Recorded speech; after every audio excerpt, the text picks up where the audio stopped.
আমরা চাই না, কোন চাঁদা আদায়কারীকে আমরা দলে রাখতে চাই না। বহু বছর পর, দেড় যুগেরও বেশি সময় পর এই হাতিরদা হাই স্কুল মাঠে আজকে সর্বপ্রথম আপনাদেরকে নিয়ে দাঁড়িয়ে কয়টা কথা বলার সুযোগ পেয়েছি।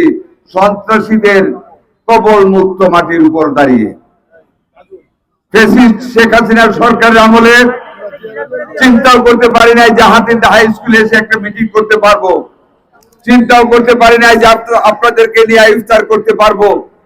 গত 16টি বছর বাংলাদেশ জাতীয়তাবাদী দলের ভারপ্রাপ্ত চেয়ারম্যান জনাব তারেক রহমানের নেতৃত্বে এই ফ্যাসিস্ট শেখ হাসিনার সরকারের বিরুদ্ধে সৃষ্ট জনবিক্ষোভ দানা বেঁধেছে। গত জুলাই আগস্টের বৈষম্য বিরোধী ছাত্র জনতার আন্দোলনে, যে আন্দোলনের দাবানলের মুখে পড়ে শেখ হাসিনা ফ্যাসিস্ট সরকার তার দূষরদের সহ বাংলার মাটি থেকে পলায়ন করতে বাধ্য হয়েছে এবং এখনো বাংলার মাটি থেকে তাদের লোকজন পালিয়েই যাচ্ছে দেশে বিদেশে।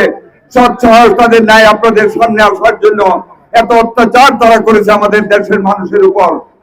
তাই প্রিয় এলাকাবাসী, আজকে ফ্যাসিস্ট মুক্ত বাংলার জমিনে নতুন করে যারা নির্বাচনকে বিলম্বিত করার জন্য ষড়যন্ত্র করতেছে, তাদের ব্যাপারে আপনাদের সাবধান থাকতে হবে। ঈদের পরে আমাদের দলের পক্ষ থেকে প্রোগ্রাম আসবে নির্বাচনের 3 তারিখ ঘোষণার জন্য। আমরা সরকারকে চাপ দিব, নির্বাচনের 3 তারিখ ঘোষণা না করা পর্যন্ত আমরা রাজপথ ছাড়বো না। প্রিয় এলাকাবাসী, আপনারা জানেন আমাদের নেতা জনাব তারেক রহমান সাহেব প্রতিদিন বলেন, আর আমি তো আছি আপনাদের সাথে, জনগণের উপরে আমাদের কোনো শক্তি নাই, সকল ক্ষমতার উৎস জনগণ। আপনারা বিভিন্ন গ্রামের মানুষ, আপনারা বিএনপির ধারক, আপনারা বিএনপির বাহক। আপনাদের সমর্থনে আজকে জনাব তারেক রহমান বাংলাদেশের সর্বাধিক জনপ্রিয় জননেতা। আপনাদের সমর্থনে আজকে বিএনপি সারা বাংলাদেশের সংখ্যাগরিষ্ঠ রাজনৈতিক দলে পরিণত হয়েছে। বিভিন্ন জায়গায় দলের পরিচয় দেয়, আমারও পরিচয় দিতে পারে। যদি কোনো লোক আমাদের দলের কথা বলে কোনো চাঁদাবাজি করতে চায়, বাজারে বন্দরে বৈঠকে, আমাকে দয়া করে আপনারা জানাবেন। ওইসব নেতাদেরকে যদি দলে হয় তাদেরকে বহিষ্কার করা হবে, নতুবা আইনের হাতে সুপর্দ করা হবে।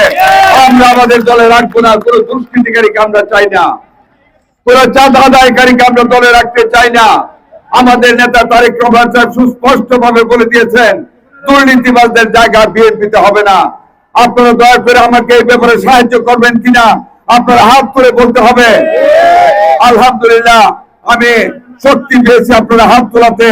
যদি কেউ এরকম চাঁদা দাবি করে, বাজারের দোকানদারদের কাছে করে, ব্যবসায়ীদের কাছে করে, আপনাদের কাছে করে, যে ছোট ব্যবসায়ীদের কাছে করে বা ছোট দোকানদারের কাছে করে, দয়া করে আমার টেলিফোন নাম্বার আছে, আমার এই ইউনিয়নের নেতৃবৃন্দ, আপনাদেরকে বলবো, যদি আপনাদের চোখে এগুলি ধরা পড়ার পরেও আপনারা যদি বিচার না করেন বা আমাকে না জানান, আপনাদের পদ পদবিও থাকবে না। তারেক রহমানের পরিষ্কার নির্দেশ আমরা লিখিত পাঠিয়ে দিব ইনশাআল্লাহ।